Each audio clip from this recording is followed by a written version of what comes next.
नमस्कार दर्शकों, कथा स्टोरीज में आपका हार्दिक स्वागत है। ईश्वर की कृपा और आशीर्वाद आप सभी पर हमेशा बना रहे। हमारे इस चैनल पर हम आपके लिए लेकर आते हैं वो दिव्य और पावन व्रत कथाएं जो पीढ़ियों से हमारी आस्था और भक्ति का आधार रही हैं। प्राचीन काल में उज्जैनी नगरी में राजा विक्रमादित्य राज करते थे। वे अपने ज्ञान, वीरता और न्याय के लिए तीनों लोकों में प्रसिद्ध थे। उनके दरबार में बड़े बड़े विद्वान, ज्योतिषी और पंडित रहते थे। एक दिन दरबार में नवग्रहों की शक्ति को लेकर चर्चा छिड़ गई। सभी विद्वान अपने अपने मत प्रस्तुत कर रहे थे। किसी ने सूर्य को सबसे बड़ा बताया तो किसी ने चंद्रमा को।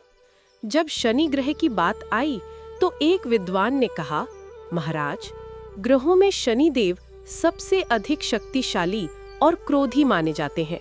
उनकी दृष्टि पड़ने पर राजा भी रंक बन जाता है। यह सुनकर राजा विक्रमादित्य को थोड़ा अभिमान आ गया। उन्होंने कहा, मैं इस बात को नहीं मानता।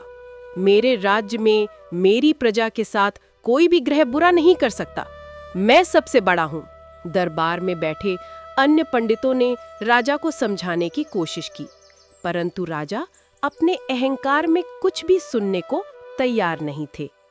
राजा विक्रमादित्य के ये अहंकार भरे शब्द उसी क्षण शनि लोक तक पहुंच गए। शनिदेव, जो कर्मों का फल देने वाले न्याय के देवता हैं, राजा के इस अभिमान को देखकर क्रोधित हो गए।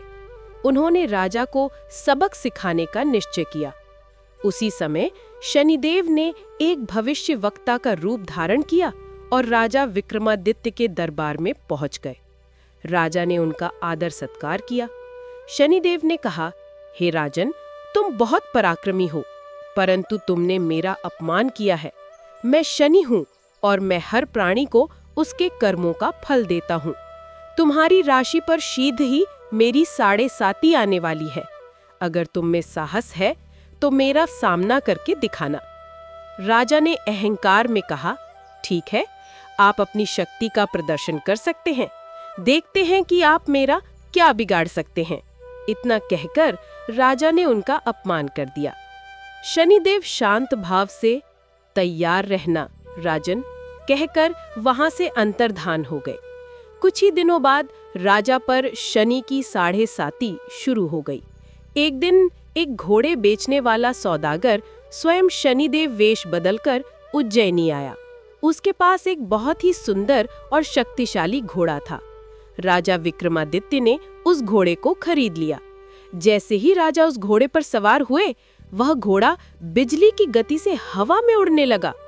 देखते ही देखते वो राजा को एक बहुत ही घने और अनजाने जंगल में पटककर गायब हो गया। राजा विक्रमादित्य भूखे प्यासे उस जंगल में भटकने लगे। कई दिनों बाद वे एक नगर में पहुंचे। वहां उन्होंने एक सेठ की दुकान पर पानी पिया। सेठ राजा के तेजस्वी मुख को देखकर बहुत प्रभावित हुआ और उन्हें अपने घर ले गया। राजा ने अपनी असली पहचान छिपाई और एक साधारण व्यक्ति की तरह वहां रहने लगे। उस सेठ के घर में एक सोने का हार खूंटी पर टंगा था। एक दिन जब राजा उस कमरे में अकेले थे, तभी एक आश्चर्यजनक घटना हुई। उस खूंटी ने सोने के उस हार को देखते ही देखते निगल लिया। जब सेठ वापस आया और हार को गायब देखा तो उसने सोचा कि इसी व्यक्ति ने चुराया है। उसने विक्रमादित्य को पकड़कर उस राज्य के राजा के सामने पेश कर दिया। वहां के राजा ने बिना कोई जांच पड़ताल किए विक्रमादित्य को चोर मान लिया और एक कठोर सजा सुना दी। उसने आदेश दिया कि इस चोर के हाथ और पैर काट दिए जाएं और इसे शहर के बाहर फेंक दिया जाए। सैनिकों ने तुरंत आज्ञा का पालन किया। राजा विक्रमादित्य को अपाहिज बनाकर शहर के बाहर फेंक दिया गया। वह दर्द से कराहते हुए वहीं पड़े रहे। ये सब शनिदेव का ही प्रभाव था। उस रास्ते से एक तेली गुजर रहा था। उसने जब राजा की यह दुर्दशा देखी तो उसे उन पर दया आ गई। वह उन्हें अपनी झोपड़ी में ले गया और उनके घावों पर मरहम लगाया। जब राजा ठीक हो गए तो तेली ने उन्हें अपने तेल के कोल्हू पर काम दे दिया। विक्रमादित्य, जो कभी चक्रवर्ती सम्राट थे, अब एक कोल्हू पर बैठकर बैल को हाँकने का काम करने लगे। इस तरह कष्ट सहते हुए और शनिदेव को याद करते हुए कई वर्ष बीत गए। उनकी साढ़े साती का समय धीरे धीरे समाप्त होने लगा था। एक रात जब वर्षा हो रही थी तो विक्रमादित्य अपनी मधुर आवाज में मल्हार राग गाने लगे। उनकी आवाज इतनी सुरीली थी कि नगर के सभी लोग मंत्रमुग्ध हो गए। उस नगर की राजकुमारी जो अपने महल में बैठी थी, उन्होंने जब यह गीत सुना तो वह उस पर मोहित हो गईं।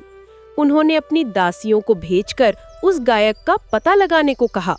जब दासियों ने बताया कि वह तो एक अपाहिज व्यक्ति है जो तेली के यहाँ काम करता है, तो राजकुमारी ने एक प्रण ले लिया। उन्होंने घोषणा की कि वह विवाह करेंगी तो केवल उसी मधुर कंठ वाले व्यक्ति से, चाहे वह कोई भी हो। राजा और रानी ने अपनी बेटी को बहुत समझाया, पर राजकुमारी अपनी जिद पर अड़ी रही। हार कर राजा रानी को अपनी बेटी का विवाह उस अपाहिज विक्रमादित्य से करना ही पड़ा। विवाह की रात जब विक्रमादित्य अपने कक्ष में सो रहे थे तो शनिदेव ने उन्हें स्वप्न में दर्शन दिए। उन्होंने कहा, हे राजन, देखा तुमने मेरा अपमान किया था और मैंने तुम्हें तुम्हारे अहंकार और कर्मों का फल दिया है, परंतु तुमने बहुत कष्ट सहकर अपना दंड पूरा कर लिया है। अब मैं तुम पर प्रसन्न हूँ। विक्रमादित्य ने रोते हुए शनिदेव से क्षमा मांगी। शनिदेव ने उन्हें क्षमा कर दिया और उनके कटे हुए हाथ पैर वापस प्रदान कर दिए। सुबह जब राजकुमारी और महल के लोग जागे तो विक्रमादित्य को सही सलामत और उनके असली राजसी रूप में देखकर हैरान रह गए। उसी समय वह सेठ भी दौड़ता हुआ आया जिसने उन पर चोरी का आरोप लगाया था। उसने बताया कि वह खूंटी रोज रोज हार उगल रही है और अब उसके पास हारों का ढेर लग गया है। सब समझ गए कि यह कोई साधारण व्यक्ति नहीं बल्कि उज्जैनी के महान सम्राट विक्रमादित्य हैं। सभी ने उनसे हाथ जोड़कर क्षमा मांगी। राजा ने विक्रमादित्य का बहुत सम्मान किया और अपनी पुत्री को उनके साथ विदा किया। विक्रमादित्य अपनी नई पत्नी के साथ उज्जैनी वापस लौटे। वहां उन्होंने पूरे राज्य में शनिदेव की महिमा का प्रचार किया और एक भव्य शनि मंदिर बनवाया।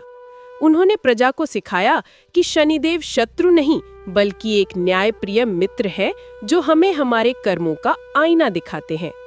इस प्रकार जो कोई भी शनिदेव का अनादर करता है उसे राजा विक्रमादित्य की तरह ही कष्ट भोगना पड़ता है, और जो कोई भी शनिवार को श्रद्धा पूर्वक व्रत रखता है, तेल चढ़ाता है, दान पुण्य करता है और इस कथा को सुनता है, शनिदेव उस पर प्रसन्न होते हैं।